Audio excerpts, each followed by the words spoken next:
You reach adulthood in the ancient world assuming everyone will accept your choices, but refusing to have children could follow you for life. You'd assume ancient societies simply expected children from everyone. Actually, punishment for refusing depended entirely on where and who you happened to be.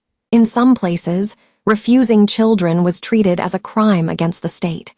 In others, it was the most respected choice a person could make.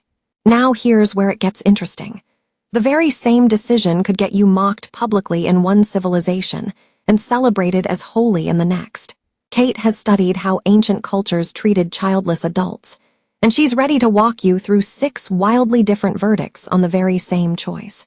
Your first stop is ancient Sparta, where the state valued soldiers above almost everything else, and a childless man was seen as a failed citizen. Spartan bachelors past a certain age were barred from the Gymnopaedia festival, publicly excluded from the very ceremony that defined who counted as a citizen. But that's not the wild part. Sources describe childless Spartan men marching naked through the marketplace in winter, singing songs that mocked their own choice. You'd feel that shame walking into the room, and Sparta wanted you to feel it, because in their eyes your choice weakened the entire army. Your next stop is Rome under Emperor Augustus, where refusing children wasn't just frowned upon, it was written directly into Roman law. The Lex Julia laws taxed unmarried and childless citizens extra, while parents of 3 or more children earned real legal privileges and public honors. Here's the detail nobody expects. Childless Romans could even be blocked from inheriting a relative's estate, losing money simply for staying unmarried or without kids. Imagine this, losing an inheritance not because of debt or scandal, but because the government decided your empty household made you less trustworthy. Your next stop is ancient China, where Confucian teaching linked children directly to honoring one's ancestors and continuing the family line. The philosopher Mencius listed 3 unfilial acts, and having no descendants to carry the family forward was considered the single worst of the 3. Most people assume the opposite of what actually happened. Refusing children wasn't a personal choice here, it meant abandoning the ancestors who came before you.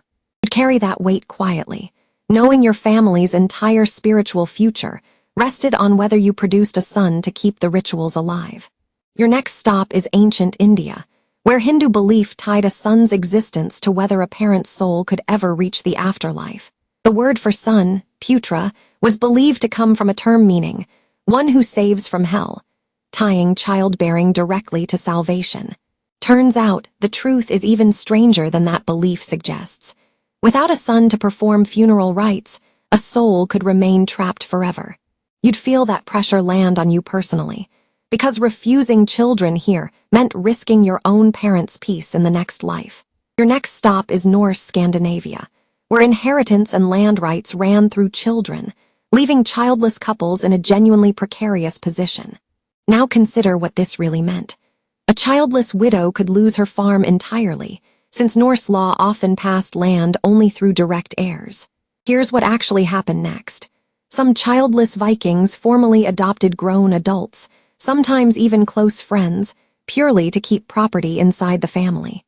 You'd have watched neighbors do this quietly, adopting a friend as an heir the same way you might adopt a child today. Your final stop before the twist is medieval Europe, where the picture suddenly flips, because the Christian church openly praised certain kinds of childlessness. Monks and nuns who chose lifelong celibacy over children were treated as spiritually superior, honored precisely for the family they never built. Somewhere along the way, someone figured this out. The church condemning ordinary couples for staying childless quietly celebrated its own priests for doing exactly that. You'd realize the rule was never really about children at all. It was about who got to control your reproductive choices, and why. Here's the twist most people never hear. Rome, the same society punishing childless citizens, gave its highest honors to women legally forbidden to have children. The Vestal Virgins served Rome's sacred fire, took a 30-year vow of celibacy, and received wealth, legal independence, and public respect no ordinary woman touched. Here's the part historians still argue about. Emperors taxing childless commoners exempted childless priestesses completely, because their choice served the state instead of threatening it. You start to realize the punishment was never really about children themselves. It was about whether your choice benefited the people in power. And once you know this, everything else makes more sense. The harshest punishments appeared exactly where the state needed more soldiers, more farmers, more taxpayers. You realize the choice to refuse children was never truly private. Ancient governments treated your body as a resource they felt entitled to count on. But there's a catch worth sitting with. Whether you were mocked, taxed, or honored, no ancient society ever simply let you decide for yourself. Kate points out that even now, the debate over having children still carries echoes of these ancient pressures, just quieter and dressed in modern language. You reach the end realizing the choice was never truly yours alone. Kate reminds you that same old expectation still quietly follows people today.